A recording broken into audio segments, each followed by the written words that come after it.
It's biological. There's nothing weird about being a sexual being.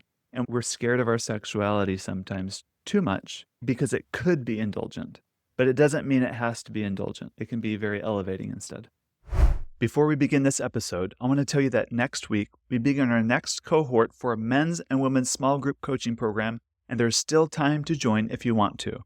If you're in an otherwise happy marriage but wish things were better when it came to sex or intimacy, or find yourself in a nearly predictable patterns that drive the two of you apart over and over again in your marriage, or you just want to take all the good you already have and just bring it to the next level as it is, this program is for you. It's fast-paced, in-depth, and designed to challenge you and push you.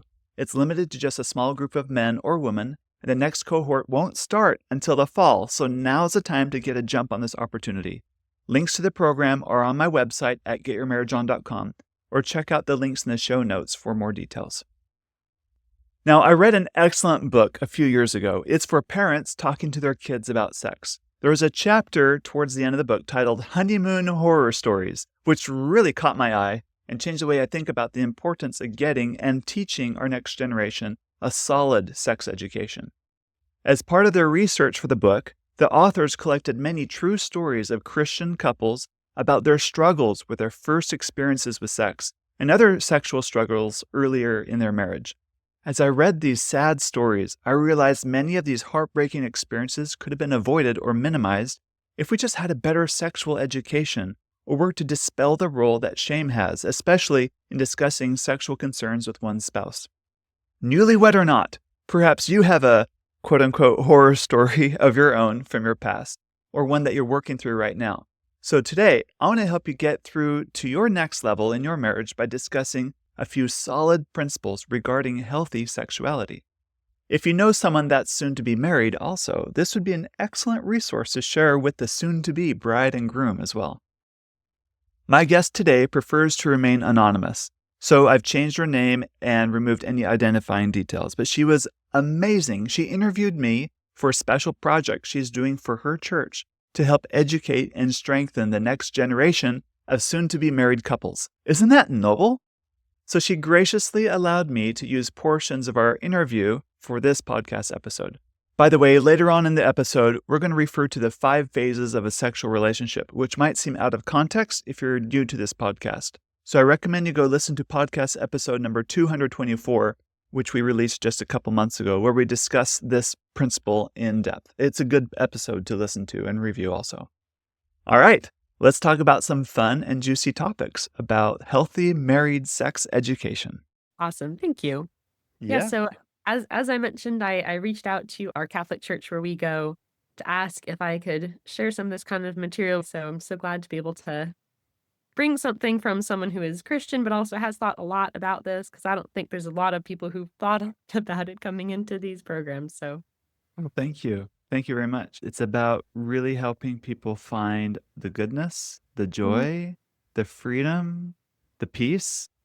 I believe at its core, true sexuality drives people to become more honest, more faithful, more benevolent, more kind.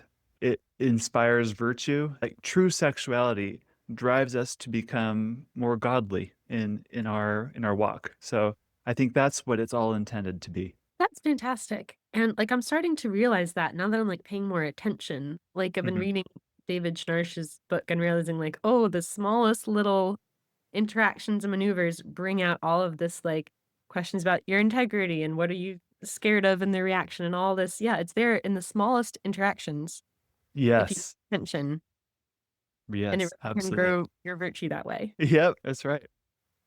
So starting off, when you hear about this topic, advice for people about to get married, what's the first thing you think of is if you only learned one thing, what's the Uh-huh. first important thing you'd want them to hear? Okay. It's not like I haven't put a lot of thought into this. I think I've put too much thought into this, that coming up with one thing is hard. But here's where I would say it is this. Throw away everything that you think you've been taught and learned about it, and make the basis for what would make a good sex life as to what is going to work for the two of you in your marriage. Because a man, for example, might read, um, the best way to bring a woman to orgasm is through oral sex, and she hates oral sex. And then he's going to be frustrated, like, wait, you're not fitting this mold of what I was handed, is what makes a good sex life. I mean that as an example, but you get the idea.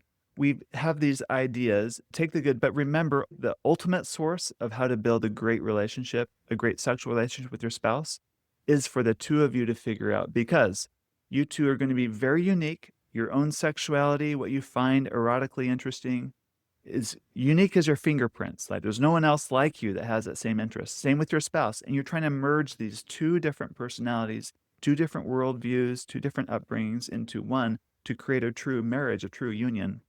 So, general advice or statistics where they interview lots of people and create generalizations to extrapolate information, although it can be useful, ultimately, the true source is going to be what you create together as a spouse. So that means you don't compare your sex life to other couples' sex lives. Because if in your marriage you have sex, I'm making this up, let's say 3 times a month, and that is fantastic, and you're both very happy with it, that's all that matters compared to, so and so, they're having it 3 times a week. You can't do that because you're not them. They have very different life stage, careers, bodies, biology. There's maybe past abuse. Like there's so much that goes into who we are that ultimately you want to forge a sexual relationship with just your spouse that works for you and your spouse. That is a great place to start. Makes me think of, like, Emily Nagoski says people ask her all the time, like, how much do people like, how many times he's like, "I don't like to answer that question because I don't want you Yes.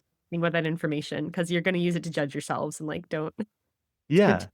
Not helpful at all. Yeah. So you do what works for you and your spouse. Of course, you want to build it in good, healthy ways, but build something together you both want to do.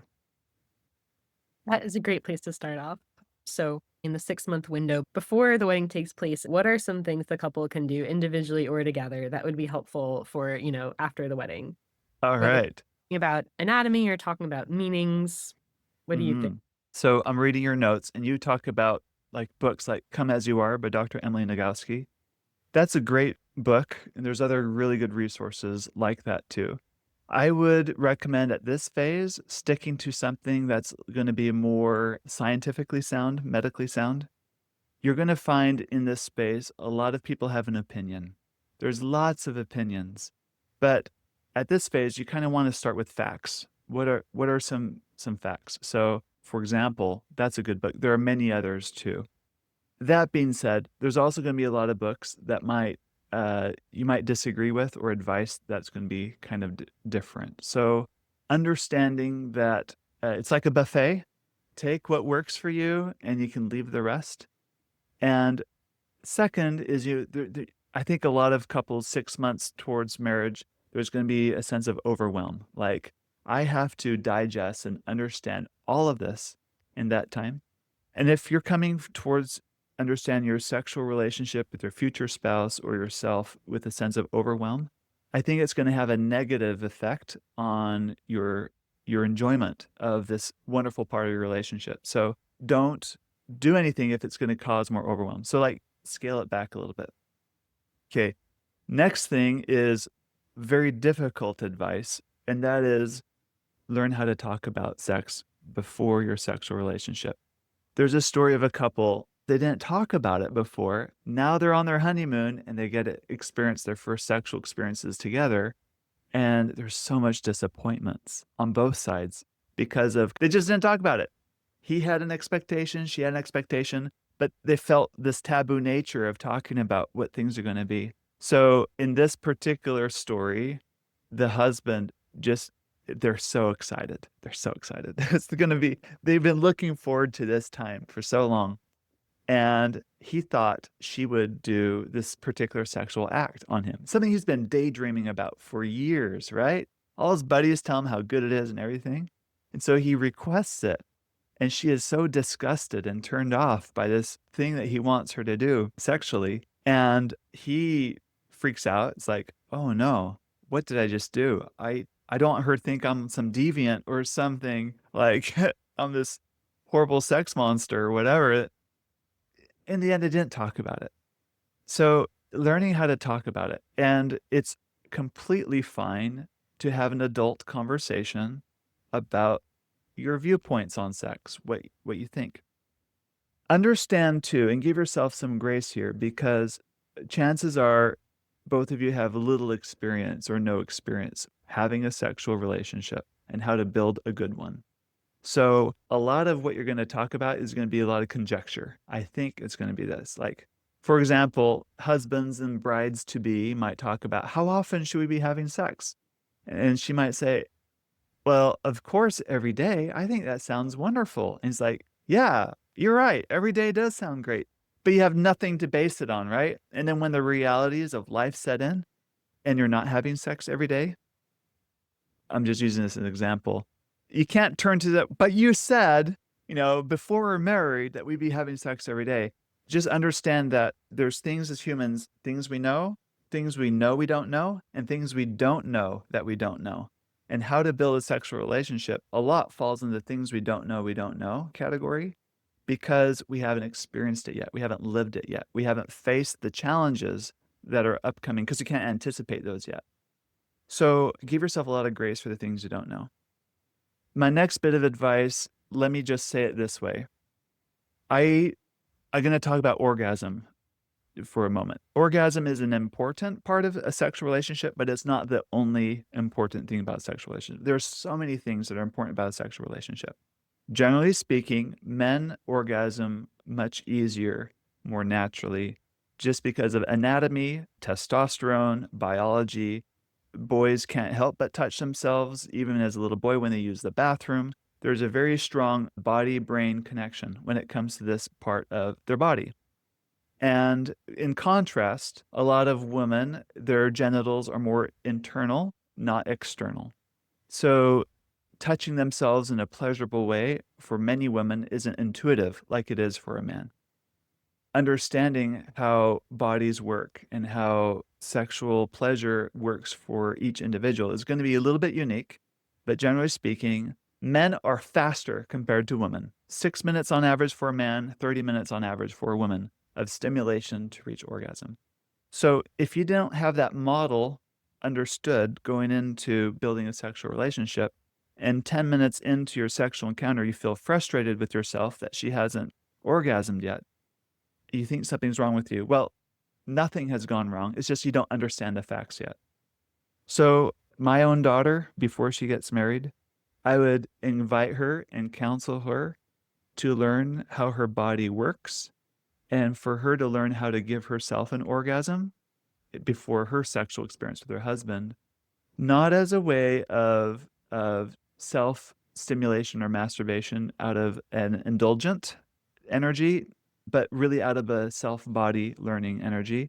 And I think that's very healthy for one's development, because how I'm speaking from a woman's perspective, how would you ever communicate to your husband how you want to be touched or how you like to be touched, and yet expect him to know how to touch you when he hasn't had your anatomy or had any experience for that matter? So you can do both of yourselves a huge favor if the wife learns how to orgasm on her own in such a way that she can teach that and demonstrate it, explain it, guide her poor husband who's trying to figure it out. And it'll give your marriage a huge boost. It'll fast forward sexual fulfillment for both of you by years if you can go into your marriage understanding that component. That makes a lot of sense from what I've heard you talk about and Dr. Jennifer from Lace and Fife talk about. I don't know how familiar you are with like the particulars of Catholic teachings, but the short version is that like that is not allowed for any reason. The thing I wanted to ask you about, I just put that Mhm. in. If someone feels Right. as a Christian or Catholic that it is wrong to learn anything about their sexual mind or body, how do Functioning, you yeah. counsel them? Yeah. So, first of all, I would never counsel someone to do something that against their religious values or beliefs. Otherwise, it's working against you. So, if that is the case, perhaps you wait until after you're married to explore it together and just take a slower approach. And that would be perfectly fine. I think there's a lot of sentiment around, is it even okay to touch your own body? Is it okay to even arouse yourself? And I think that's good meaning because one can do that in a very indulgent spirit. And to indulge to me means you're participating in something that's contributing to your less than ideal self. It's your lesser self. Whereas I believe you can do the same activity, but in a different energy that's designed to elevate you and elevate your marriage. And so there's different schools of thought around that. But ultimately, I want you to choose what you think is going to be in line with your values and make it work there first. But understand that ultimately, I believe you want your sexuality to bless your marriage and bless who you are. It's to make you feel whole. It's to elevate you and giving yourself a little bit of permission to understand. Like, we want to know how our digestive system works, how our circulatory system works. You want to know your talents and how you're good at art or singing or processes and computers or whatever it might be. Why not learn how your sexual functioning works too? It's biological. There's nothing weird about being a sexual being. And we're scared of our sexuality sometimes too much because it could be indulgent, but it doesn't mean it has to be indulgent. It can be very elevating instead. I think that's a great thing to share, and the idea of learning together and, like, giving the pace and the time to allow that seems like a great practice. And then the other thing you just mentioned about learning how to talk together about sex, I was wondering if you had, yeah, any further suggestions about how people can do that, 'cause it might feel like I don't know how to get started on getting started. It's just, like, a hard Oh thing to man, it is so hard. It is so hard. So, a little bit about me. I'm the quintessential good boy. My wife was a quintessential good girl. And so we didn't talk about sex. We had kids. We knew how to wanna make babies, but how to build a sexual relationship we both wanted to participate in. I don't think we could even say the word sex out loud without blushing or feeling a little bit dirty. And just life and busyness and everything kind of, for us, sex was more of a back burner thing or something we did once in a while. And it was laced with innuendo because we felt dirty saying like what we really want to do. It's like, do you want to, do the, what? Instead of, right, what it was. Until 13 years in our marriage, I had lunch with a friend and he opened up to me about his sex life with his wife. And a lot of dudes, they tend to brag about their sexual prowess. This was not a dude conversation. This conversation was him basically telling me that when he and his wife really focused on improving their sexual relationship, everything else in their life improved. They communicate better, they sleep together better, they parent together better. Like, things got better because their sex life started to click. So he was telling me all the fun things they're doing, very adventurous, but with the intent to help me understand that there's so much goodness. It's not something to be ashamed of or hide behind or think that it's less than or like a necessary evil. You do it just a little bit just to get by, but whatever. And then I had a decision to make. Do I tell my wife about this conversation with a friend? Because it seemed really meaningful. He was really sincere and I wanted what he had. And that was a hard conversation. So people ask me all the time, how do you talk about sex in a way that's not stress inducing or you feel anxious about it? And my answer is, you can't. It just is.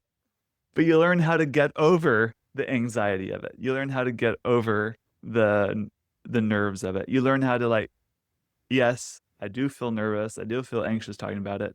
But although I feel that way, I'm going to override that because this is more important. And over time, I think you get better and better at it. So, will it ever not feel awkward? No, but your ability to deal with the awkwardness increases through practice. And I think with these kinds of things, just, like, knowing and expecting there to be some awkwardness or something can be a big help 'cause you're like, "Oh, it doesn't mean something's going wrong." Like, this Right. is normal. Yeah, yeah. Uh-huh. So then the third question, the wedding won't be the first sexual encounter for all couples. Our priest said about 50% of them might be living together beforehand, but for some people, they're not. So what's helpful for couples to know as they're navigating this for like the very first time? Yeah. Uh, Very practical things is it's kind of messy. We didn't know it was going to be messy our first time, our wedding night. And so I was surprised by the messiness factor. We weren't prepared. So get a towel and lay it on the bed first. That helps. Another thing too is friction doesn't feel good. And so lubrication is great. Every drugstore sells, they call it personal lubricant. And there's some really nice products these days made from natural ingredients, edible ingredients. Why would you put anything in your body that you wouldn't put in your mouth anyway? Like really good products. So you put this on your body before intercourse, and it's just to take things a little bit slipperier, a little bit less friction to make things feel a little bit better for both. So that's important. It's okay to feel nervous your first time. Also understand when it's your first time, chances are he's going to come, he's going to ejaculate within 2 minutes and it's going to be over. And she's going to be like, that was it. Because most people getting married, I'm assuming they're in their 20s or 30s. This is their first sexual experience. And their body is so revved up for this. Generally speaking, it adds to a man's excitement. And so it's a very short experience. So if you're expecting something, whereas like we're making love all night long, unless he has extreme self-control and is going very, very slowly, it probably won't be that way your first time. Let's just set the expectation. Another thing too is this is unique to men. They experience what's called a refractory period. So this is more sexual biology here, human sexuality is a man's ability to regain an erection, to respond to sexual stimulation, and to have another ejaculation. There's a delay. It's not like a machine gun where you can fire after, bam, bam, bam, bam, bam. That's not the way the body works. After ejaculation, the series of hormones and brain chemicals and everything puts the body in a state of rest. And that period of rest can last as short as 15 minutes to a half hour to an hour. And as you age, that refractory period increases. Sometimes it might be 24 hours or even longer for older men. So understanding this will kind of really help you have a more realistic perspective going into the sexual encounter. So if it's your first time, you have your towel, you have your lubricant, and you just kind of understand this is going to be quick. Another very important thing to understand is for some women, intercourse is painful. And in fact, painful intercourse is 3 times higher in religious women than non-religious women when you look at broad studies of Americans surveyed, which indicates there is a psychological component to all of this. And it's the idea that this was wrong and now it's okay. The body, it's like, let's say I was going to punch you in the shoulder right now. What would your body language, what would your body do if you knew I was going to punch you in your right shoulder right now? How would you? Yeah, you just did it. You shifted your body, you kind of tensed up that shoulder muscle to prepare for impact, right? Our bodies do this instinctively. You don't have to think about it, is what I mean. It's kind of automatic. The muscles around the vagina and vulva will do the same thing, anticipating penetration. They will tighten up, and you can't penetrate, or it's not going to feel good if you try to push through something that's hard.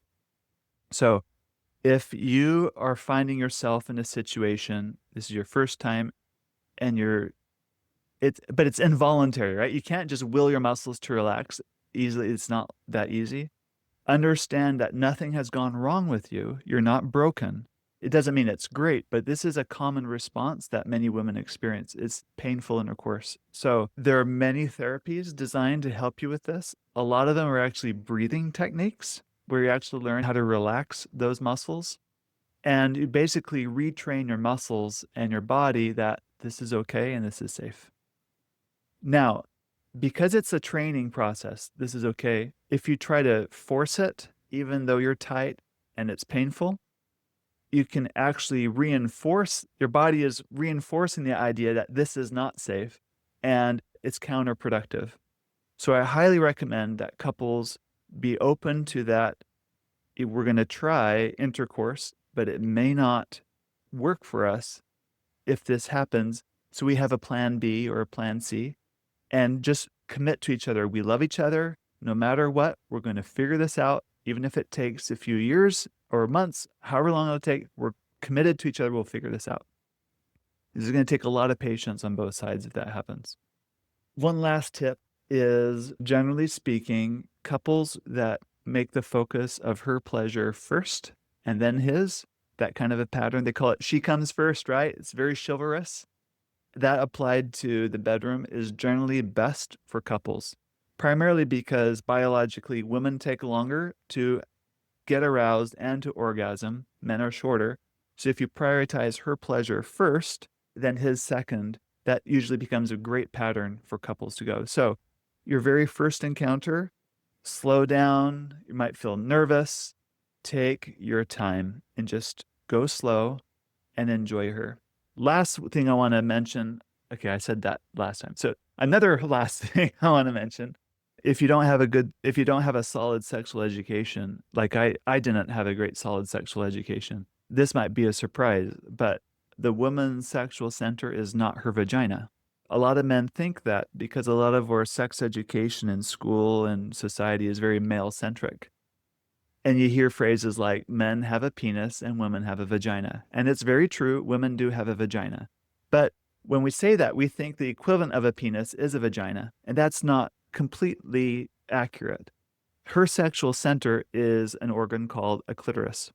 And it's fascinating. A clitoris is, we can talk about that a little more if you want to, but essentially, it has just as much erectile tissue as a penis. It has more sensitivity to sexual stimuli than a penis. It's an amazing organ, but it's more internal. And if you want to stimulate the clitoris and stimulate it well, once she's aroused, with her guidance, of course, it's visible where if you're looking at a vulva, it's the opening towards the belly button where the vulva opening kind of comes back together. It forms like a wishbone shape, and it's at the top. Stimulating this area is equivalent to stimulating the penis, the tip of the penis. So very gentle, very slow. You don't want anything direct. Use lots of lubrication. And often, indirect stimulation is great, which means you're going to stimulate the area around it gently. And as the clitoris becomes more aroused, it can handle more direct stimulation. It's like a formal dinner where you have lots of forks and knives and everything, and they bring out the first course. Which fork do you use first? The outside most one, right? Think about that, but in sex. You're going to use the outside most areas first. So you're going to stimulate far from the center of the clitoris, around, get that warmed up as you gradually move in more towards the center, and use light touch for that. So that usually results in much better sexual experiences for her, and so that you can both have. And another tip on that is never penetrate her until she is highly aroused. Too many couples rush intercourse. They want to get right into it. They're excited. He's hard, he's erect, he's ready to go, but just because he's hard and she might be a little bit, women lubricate generally. That's a very natural part of her arousal process. But just because she's beginning to lubricate does not mean she's highly aroused yet. So if you can think about arousal on a scale of 0 to 10, 0 is no arousal. Around a 3, he gets an erection. She starts to lubricate. And then you don't want to penetrate until you're at least a 7 for her.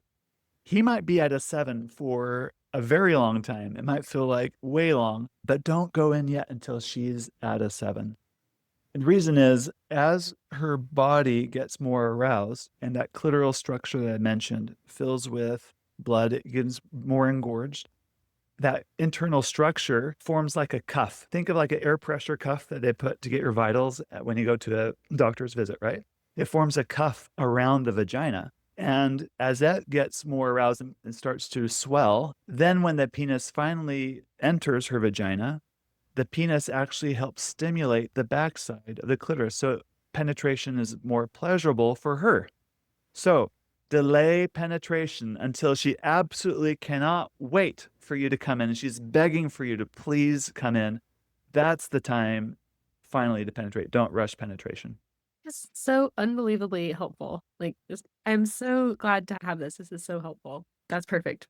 So for the question 4, this is kind of going off the podcast episode you have about the 5 phases of the sexual relationship. So right after marriage in phase 1, as this is often like a happier, easier phase, but what might be some challenges that people can encounter in that stage, and what do you do for those in phase 1? Great. Just to be clear, phase 1 is things are all new. It's creation. Things are great.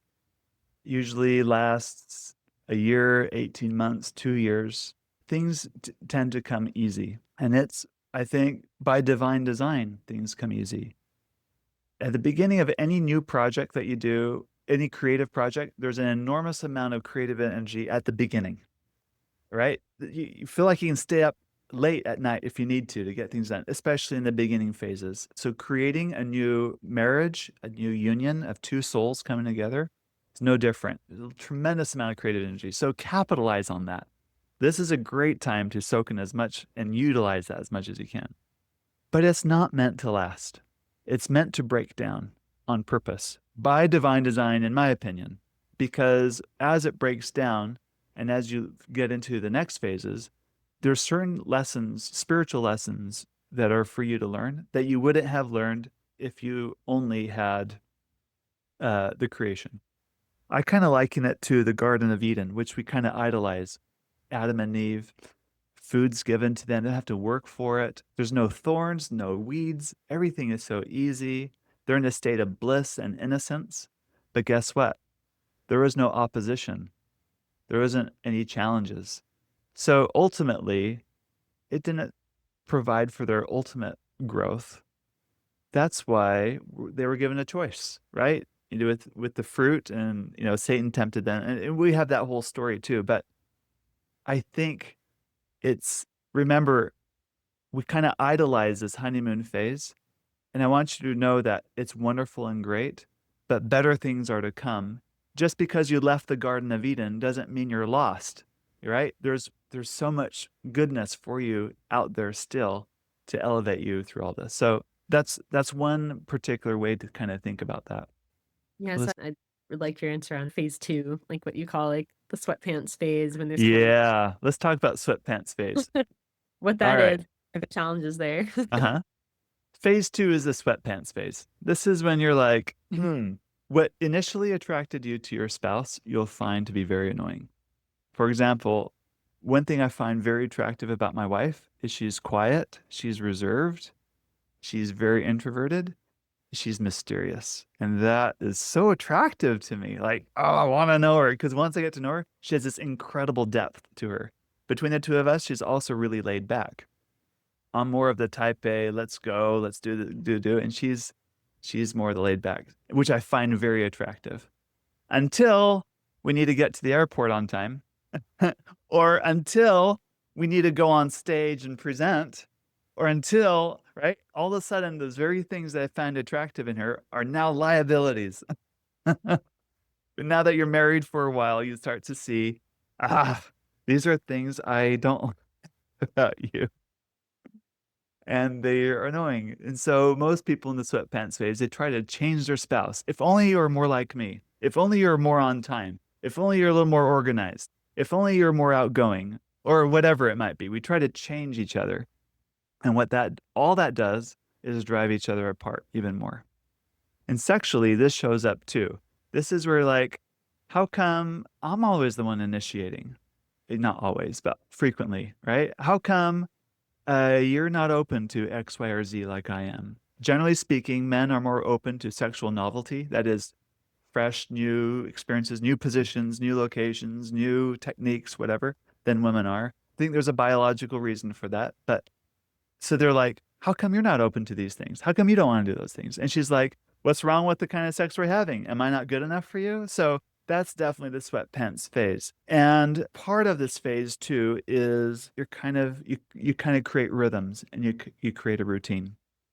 And it might be out of survival that you're in these routines because you're often in career building, child rearing, all these things that demand an enormous amount of your energy. You don't have that energy to put into your relationship anymore. So sex can easily go on the back burner in that phase. And I wouldn't say anything's gone wrong, but you need to pay attention to that this has happened. And that sets you up for phase 3. That's great. So, yeah, then what is phase 3? 3 is when you realize, yeah, that you don't like being in phase 2 anymore. I'm sick of the routine. I'm sick of the every day. I'm sick of the sweatpants. Can we get back to something a little more sexier, something a little more alive between us? And that encourages our development. It pushes on our development. It pushes on our weaknesses where we could otherwise put off and ignore for a long time. But now you can't anymore. It's time to address them. And that's within ourselves. And that's like, I don't like the fact that I'm always pushing and driving my wife to be like me. I don't like how I push her to try sexual things that she doesn't want to do. It's not good for our marriage that I do that. It's finally addressing those things. That's like an example. Another example from the other direction would like, I don't like that I've put my sexuality on the back burner. I don't like the way I'm prioritizing my life. I want to do this things a little better. I want to claim more of me, and especially in the bedroom more. I want to feel alive. I want to build a sexual relationship where I want to be. And I just don't do it for him or do it because it's been 3 days. I want to do it because it's where I want to be. So that's like phase 3 invites us to really think about how we're doing things, do better. And I really don't think you can skip phases. We do go through phases, and you have to go through one before you get to the other. But just understand when you're experiencing sexual frustrations in your relationship, nothing has gone wrong. Things are always meant to break down to help you build and create something new. It's like we talk about creation, right? And there was a fall, and there's always an atonement. There's a redemption process. And we go through these phases in our own relationships with our spouse over and over again. We have a creation, we have a fall, and in that fall, we like, I don't like this. I want to change it. It gives us the impetus and the energy to build something even better than how it started. And that's the redemptive phase. And we repeat this over and over in our marriage. That's fantastic. And when I heard that episode, I couldn't believe how, yeah, exactly it mapped on to like what we'd been going through. It was quite fun to hear that. And I also loved when I've heard you describe as, having the background in computer programming and thinking about systems and Yeah. how one thing will generate another, but then it takes one person to do something different to change that system. And I thought that was really helpful because it seems like a lot of these problems that people get into are like vicious cycles where your response will make it worse or like just keep regenerating it. So I'd love to Yes. out from that systems perspective. What are some problematic cycles people can get into and how can you break out of them? Yeah. There's lots of patterns. Let me highlight one, and time permitting, a second common one. It's this pattern that, and it's an idea both people in the marriage have, is that sex is for him.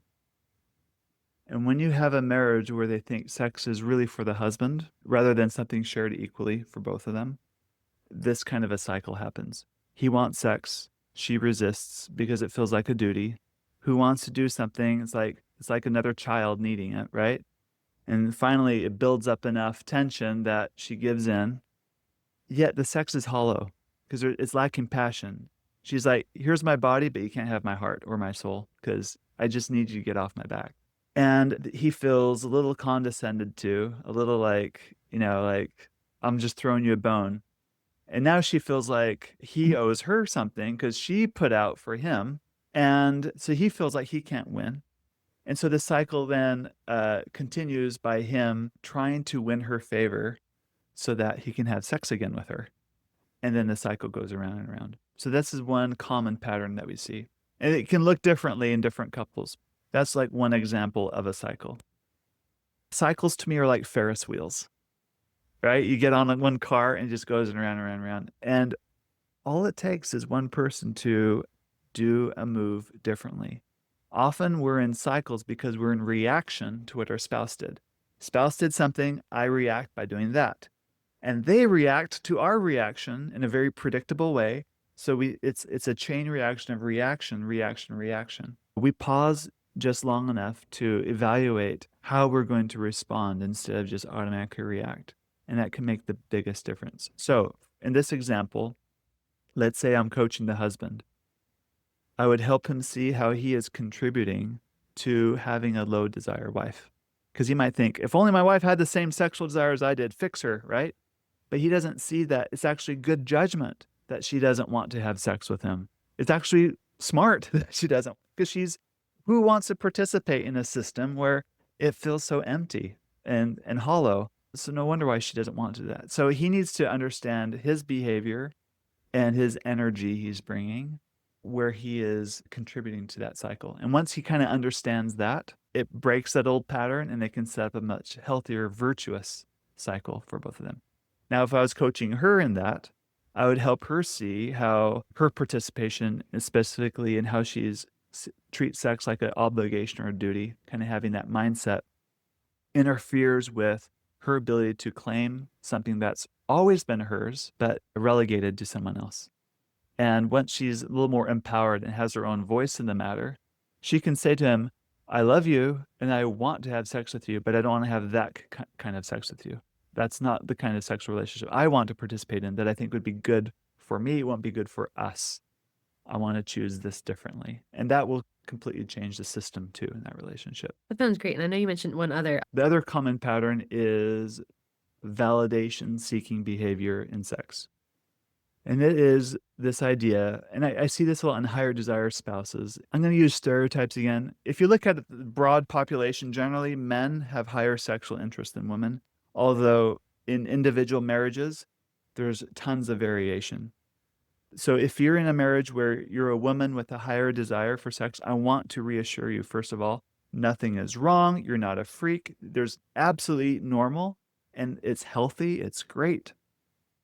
And congratulations. It just means adapt this to your dynamic. But for sake of illustration, I'm going to use the example where the husband has the higher sexual desire and she has a lower sexual desire. And I always mean that in relative terms. I should clarify.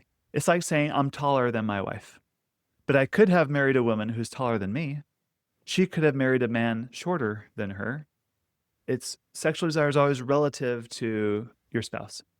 So I don't like using absolutes like high desire, low desire. It's always higher desire, lower desire relative to each other. Okay, that was a sidebar. Now for the main thing. Higher desire spouses sometimes are validation seeking in sex. And what I mean by that is they get a sense of who they are by how well their wife is responding to them sexually.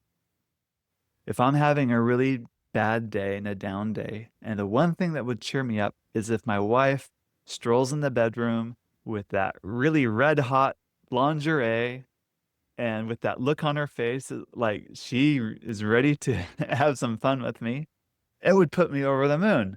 And I want that. And I seek that as what would fill me. Now, we know this from human behavior. Anytime you look for something outside of you to fill something that's a hole inside of you, you'll always seek that thing outside of you, but it'll never actually fill you because you're the only person that can actually fill the holes in yourself. But we don't think that way. We think our spouse should do this. So we use a lot of strategies to control what we want to get out of our spouse. I want my wife to be more sexual with me so that ultimately it's because I don't feel good about myself. And I want her to do it so I feel better about myself in it. So I'm going to control her. I'm going to try to manipulate her. I'm going to say things. I'm going to guilt her. I'm going to pressure her to kind of get what I think I want, which is sex with me, so that I'll feel better about me. But it's not sustainable. I think Disney's Beauty and the Beast, if you've seen that film, illustrates this principle so beautifully in their story, where the plot is Beast is going to stay the Beast forever until he gets a girl to fall in love with him before the last rose petal falls.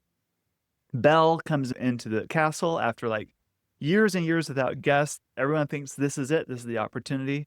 And the Beast does everything to control Belle, to capture her, to force her to have dinner with him.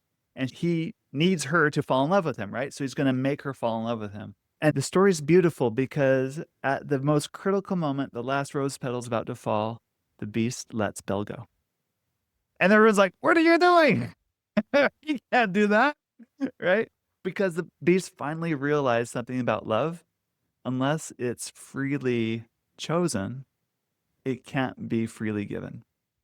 So when there's something we want from another spouse, sex, I want you to have sex with me, and we want it so bad that we control that they give us sex, we create the situation like Beast trying to make Belle fall in love with you, and it'll never, ever work. The only time it'll actually work is when the Beast had the maturity to let Belle go at great personal risk, knowing that's the only way Belle could actually have a chance a remote possibility of loving it. And because it's Disney, she chooses him, and in the end, the spell is broken, and it's great. But there's real risk there because Belle could legitimately choose, I don't want to go back there. Sorry. And that would also be okay in the end. So there's an enormous amount of risk in sexual relationships when we want something badly and we're not getting it. And to have the maturity to calm down enough, calm the heck down, as I like to say, within ourselves, to settle ourselves down, to give our spouse complete freedom. When you can actually do that, that's the only chance you'll ever have of a thriving sexual relationship. That is wonderful. Yet a beautiful way of like leading up to the bigger meanings that are going to have such an impact on, your life over the decades. A professor of mine in grad school edited an edition of Paradise Lost, and then the line where Adam and Eve are talking about whether they're going to garden together or apart, and Eve wants to go apart, and Adam says, "Thy stay not free absents thee more." And my professor glossed that as the truest line in the poem. Uh-huh. Uh-huh. Uh-huh. Yeah. If you can stay freely, you're even more far away from me than if you were physically, far away. Yes. That's what you were saying. Yeah. Yeah, exactly. Yeah, you got that. Yep. I love Beauty and the Beast also.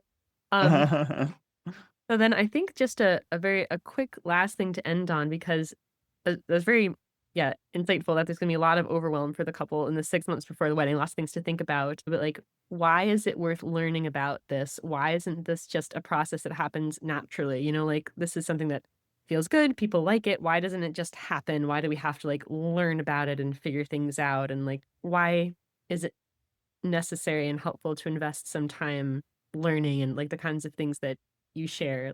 Oh, such a great question. So, on one level, sex is completely natural. Like, we're sexual beings from the moment we're conceived. There's nothing weird about that. And it's natural to be drawn sexually, to have sexual interests and things like that. But what is not natural is learning how to love.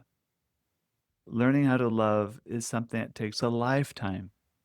And learning how to love through your sexuality is hard. So if you're like, how come this doesn't come naturally? How come I'm not orgasming? How come we have differences with sex? How come others seem to be getting along so much better than we do?